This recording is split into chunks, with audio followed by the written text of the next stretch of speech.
Bore ಮತ್ತು ಚಾಡ್ವಿಕ್ರ ಪರಮಾಣು ಒಳಗಿನ ಇಣುಕು ನೋಟ.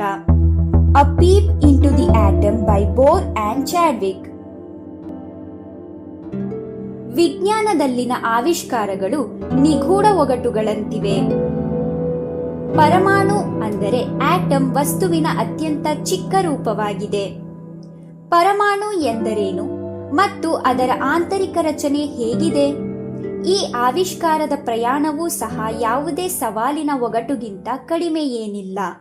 ಇದು ಅನೇಕ ವಿಜ್ಞಾನಿಗಳು ಒಟ್ಟಾಗಿ ಪರಿಹರಿಸಿದ ಒಂದು ಒಗಟಾಗಿದೆ. ಈ ವಿಜ್ಞಾನಿಗಳಲ್ಲಿ ಒಬ್ಬರು ನೀಲ್ಸ್ ಬೋರ್. ಪರಮಾಣುವಿನೊಳಗಿನ ಎಲೆಕ್ಟ್ರಾನ್ಗಳಿಗೆ ನಿರ್ದಿಷ್ಟ ಕಕ್ಷೆಗಳು ಅಥವಾ ಮಟ್ಟಗಳಿವೆ ಎಂದು ಅವರು ಹೇಳಿದರು.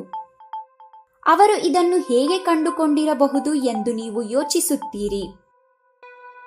ಇದು ರೂದರ್ಫೋರ್ಡ್ ರವರ ಪರಮಾಣು ಬೀಜ ಕೇಂದ್ರ ಮಾಡೆಲ್, ಸೌರವ್ಯೂಹದಂತೆ.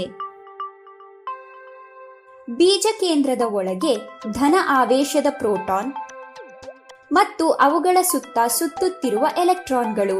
ಆದರೆ ನಂತರ ಮತ್ತೆ ಒಂದು ಪ್ರಶ್ನೆ ಉದ್ಭವಿಸಿತು.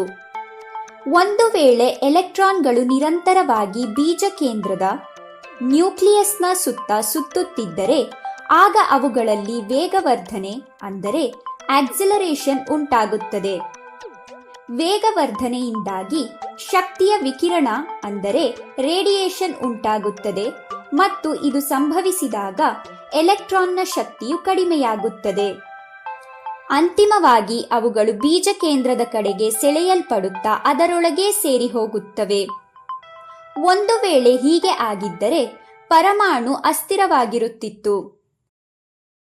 ಆದರೆ ಪರಮಾಣುಗಳು ಸ್ಥಿರವಾಗಿರುತ್ತವೆ. ಇದರರ್ಥ ರೂದರ್ಫೋರ್ಡ್ ಮಾಡೆಲ್ ತಪ್ಪಾಗಿತ್ತೇ? ಇಲ್ಲ, ಆದರೆ ಇದರಲ್ಲಿ ಕೆಲವು ಸುಧಾರಣೆಗಳ ಅಗತ್ಯವಿತ್ತು. ನೀಲ್ಸ್ ಬೋರ್ ಈ ಸುಧಾರಣೆಯ ಕೆಲಸವನ್ನು ಮಾಡಿದರು. ಅವರು ಕೆಲವು ನಿಯಮಗಳನ್ನು ಮುಂದಿಟ್ಟರು.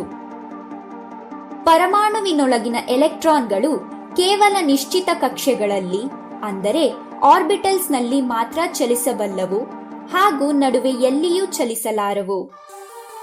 ಈ ಕಕ್ಷೆಗಳನ್ನು ಶಕ್ತಿಯ ಮಟ್ಟಗಳು ಅಂದರೆ ಎನರ್ಜಿ ಲೆವೆಲ್ಸ್ ಎಂದೂ ಸಹ ಕರೆಯುತ್ತಾರೆ. ಎಲೆಕ್ಟ್ರಾನ್ಗಳು ತಮ್ಮದೇ ಸ್ಥಿರ ಕಕ್ಷೆಯಲ್ಲಿ ಸುತ್ತುವಾಗ ಶಕ್ತಿಯ ವಿಕಿರಣ ಇರುವುದಿಲ್ಲ. ಎಲೆಕ್ಟ್ರಾನ್ಗಳು ಒಂದು ಕಕ್ಷೆಯಿಂದ ಇನ್ನೊಂದು ಕಕ್ಷೆಗೆ ಚಲಿಸಿದಾಗ ಮಾತ್ರ ಅವುಗಳ ಶಕ್ತಿಯು ಹೆಚ್ಚಾಗುತ್ತದೆ ಅಥವಾ ಕಡಿಮೆಯಾಗುತ್ತದೆ, ಇಲ್ಲದಿದ್ದರೆ ಇಲ್ಲ.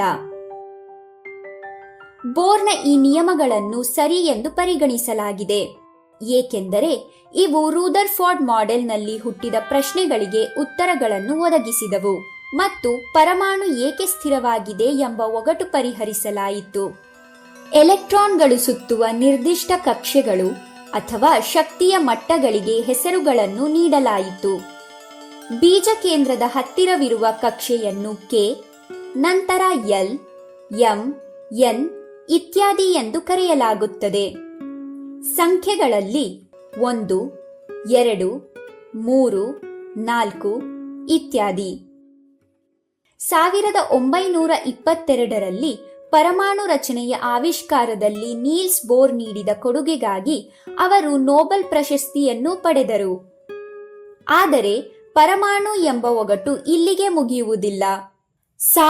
1932ರಲ್ಲಿ ಜೇಮ್ಸ್ ಚಾಡ್ವಿಕ್ ನ್ಯೂಟ್ರಾನ್ ಅನ್ನು ಕಂಡುಹಿಡಿದನು. ಇದು ಬೀಜ ಕೇಂದ್ರದಲ್ಲಿ ಪ್ರೋಟಾನ್ ಜೊತೆಗೆ ಅಸ್ತಿತ್ವದಲ್ಲಿರುತ್ತದೆ.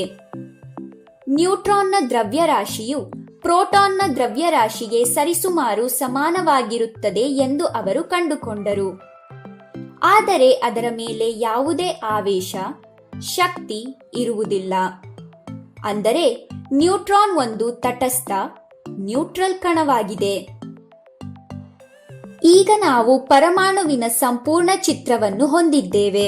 ಒಂದು ಬೀಜ ಕೇಂದ್ರ, ಅದು ಧನ ಆವೇಶದ ಪ್ರೋಟಾನ್ಗಳು ಮತ್ತು ತಟಸ್ಥ ನ್ಯೂಟ್ರಾನ್ಗಳನ್ನು ಒಳಗೊಂಡಿದೆ.